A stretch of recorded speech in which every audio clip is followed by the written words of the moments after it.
What's going on, guys? Ida here. Today, gonna do another FIFA video on the 10-10 challenge, episode number 5. Now, if I go back out of here, you will see from the last episode, I now have 10 points instead of, I think, 7. And there's an extra win in the tally. I had a problem with the capture software where I let it sort of put that file out of its system from the last video that I was recording, but it was about 75% of the way through and it just decided to crash, and so I lost all that footage. It's just a blank screen when I try and play the video that it has got of it on the file.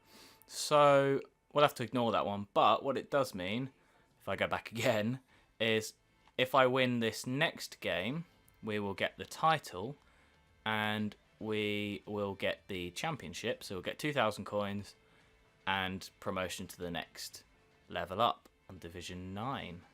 Yeah, Division 9. I was going to say 11 then. Division 9. So, with that out of the way, I will move in to the game. Okay, here is this guy's team. He's got lots of different players from different leagues. He's got, I think it's Jale at right back. He's got, I think that's Jimenez in centre back. He's got Paul Pogba's brother, Matthias. Who else he got? I'm not sure who that striker is. That might be Muriel. I think I said someone else was. Is that Dries Mertens, Cajahan? I think there was Saul or Koke. I can't remember which one they are. They look basically the same. But this guy's called Beast Mode. We'll see how Beast Mode he is. If you can tell, the first 2 episodes of this 10-10 challenge, I did start. The first one I did 2 games and then I almost scored there. I forgot what I was going to say. The first 2 episodes were edited and differently put together than the last couple. There's a few reasons for that. One is I do really like talking about football, and I've always got sort of different ideas and things that I would like to talk about to an audience, i.e., you know, on a YouTube video or something like that, or a podcast, whatever that might be. And I feel like it's a good platform to do so.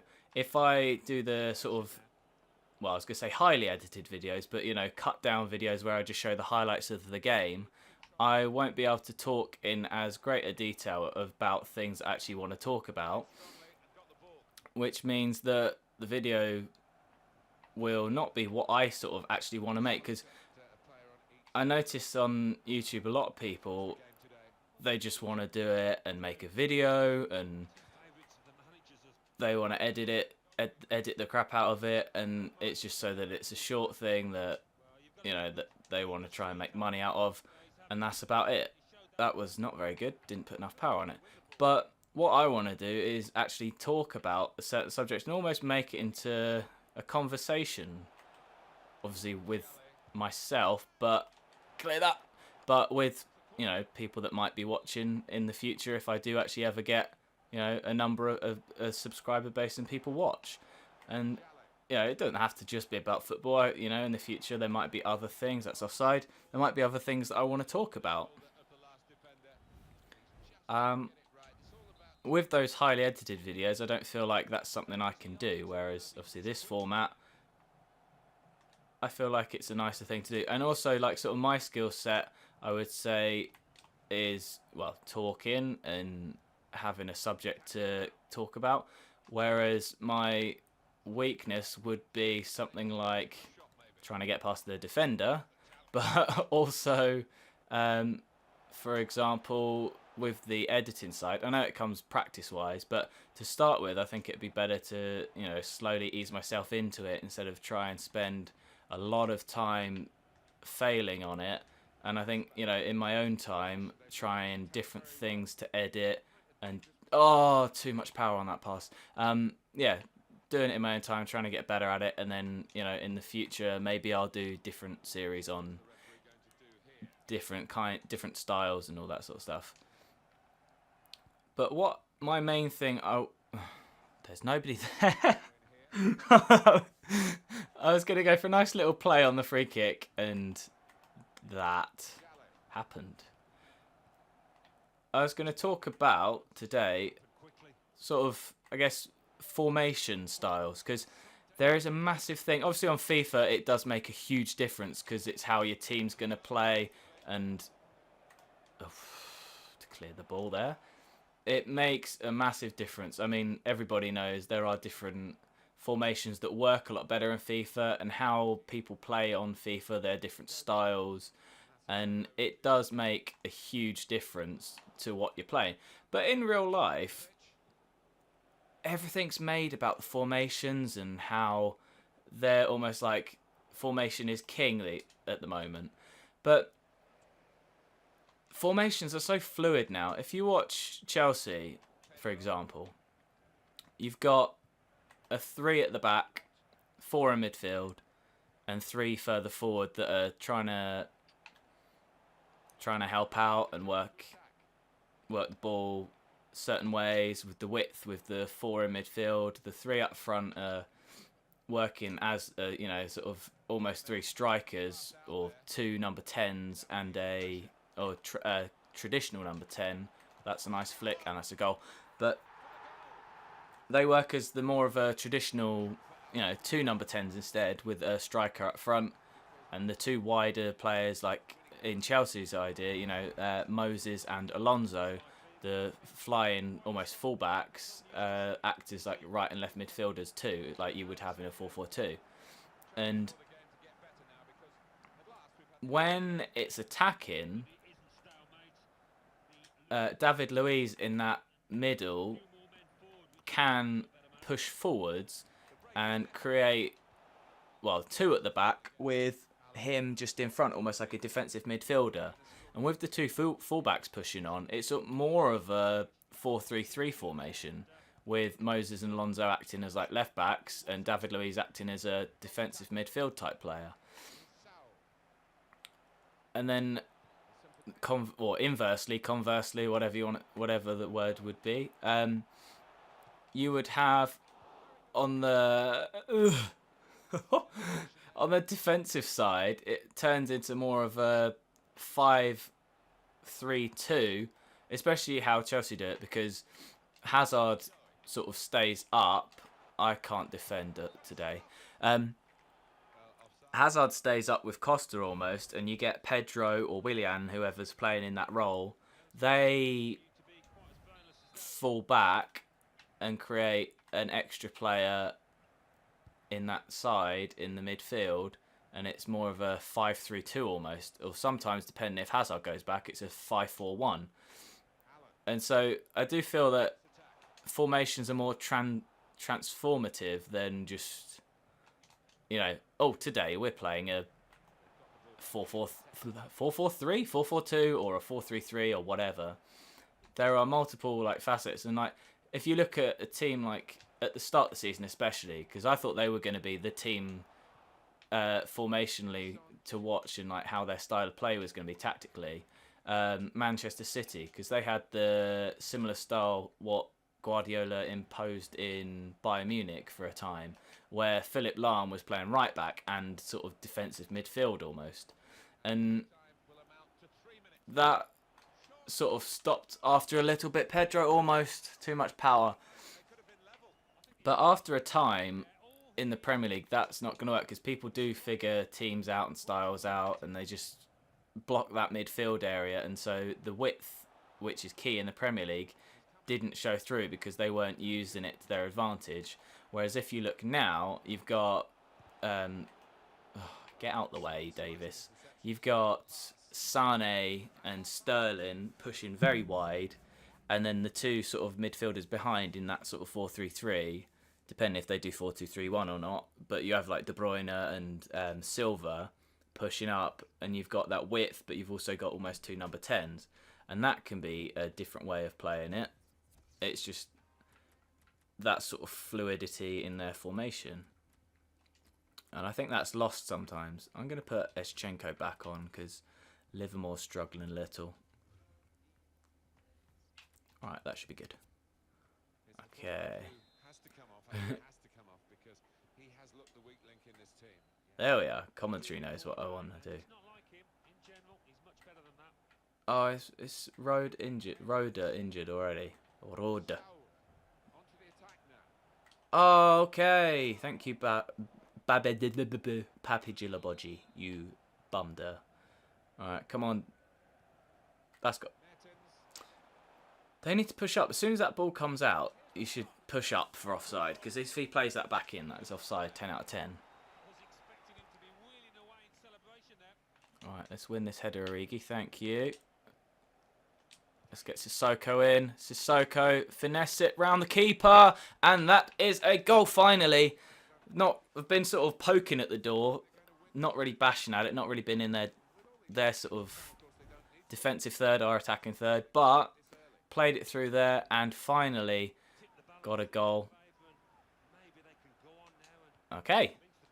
Thank you for the ball back. Alright, let's see if we can get something extra out of this game and see if we can get into the next division. Roda. Oh, too much on it. Now, I think if anybody's seen the description of the last few videos, I have changed, well, not changed, I think I've spoken about it already, but the way that I want to work this is if I get the 10 games, if I play the 10 games, or if I get promoted, then, that's got to be a free kick. Come on, ref. Surely that's went through him from behind. He was trying to bum him. But yeah, if I get the 10 games or I get promoted, then I get to do the next 10 packs. But in that 10 packs, I have 10 minutes to decide on the formation and the players I'm going to use in the next few games. If I get injuries or something that's not working, I can change the players, but I can't change the formation, and I can't open any more packs or buy any players or anything like that. And what the packs help me do is try to keep the same team as long as I can, because I should get fitness cards and contract cards and squad fitnesses and stuff like that. So I won't have to keep changing the squad and the team over as much, which means that we can keep the same best players on the pitch if we get any, or keep the rubbish ones on if they get injured or not. We'll see.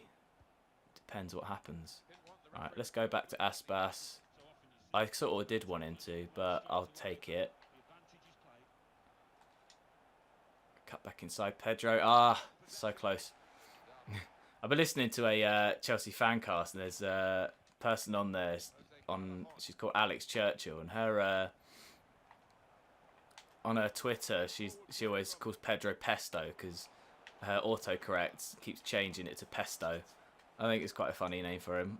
It's not one that people are going to obviously follow, because Azpilicueta obviously gets called Dave a lot, which is an alright nickname. You know, if you can't say his name, you can call him Dave. You know, alright Dave. But yeah, I think Pesto's quite a funny one. Can he come through? He's got. Oh, that is Muriel. I did get it right for once. Okay. I didn't get all of his players because I've not recognised some of them. I've not used a lot of players, and they're from random leagues like the French league, where I try and use as many of the better players as I can. Obviously, this challenge or this series is a bit different. I'm using whatever I get. I might get some absolute dog crap. I might get some very good players, but it's luck of the draw. I never use. Oh, that's a nice little turn. Didn't work, but I always forget that Origi has the 4-star skills. I need to use him more.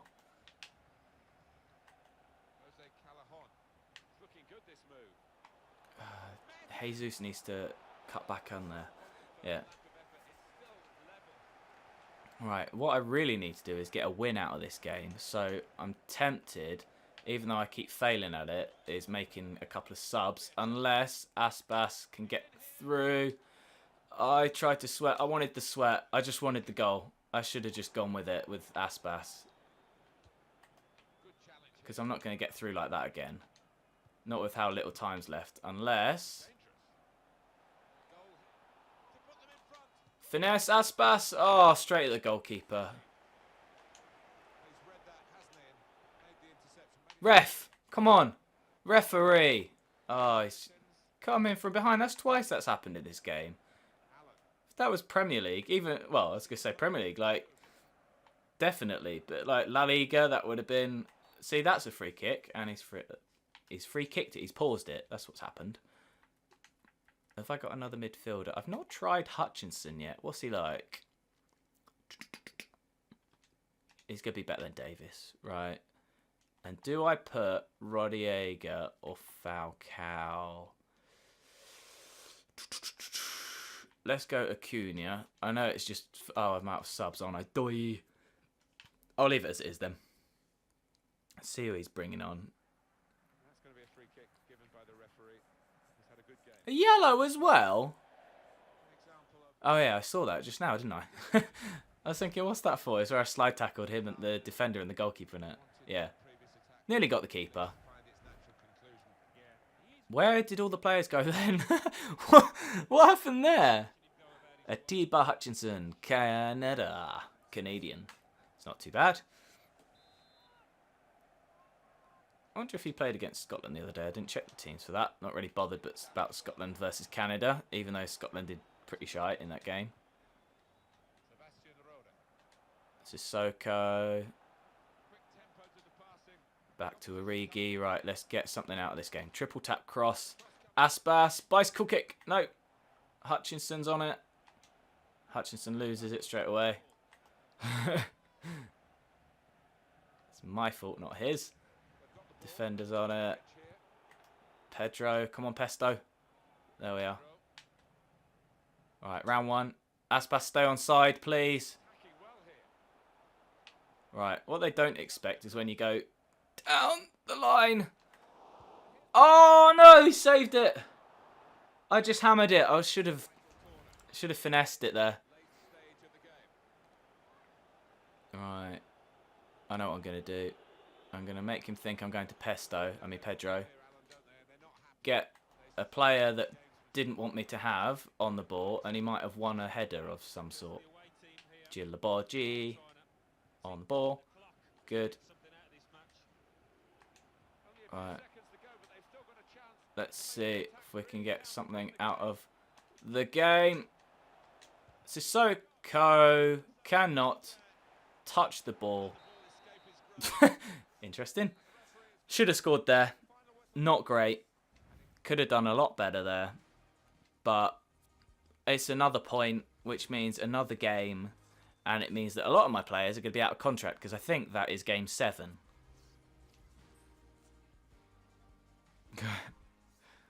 Just need that one more win. I can't get it.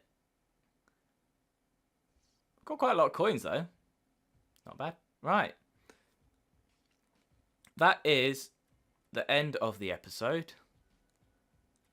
Right, let's cut that. Okay, so unfortunately we didn't win that game, but it happens sometimes. So what I'll do is I will play another game in the next episode and see what we can do. If I get promoted after that episode, then the next one after that will be another pack opening one, and we'll see what we can get.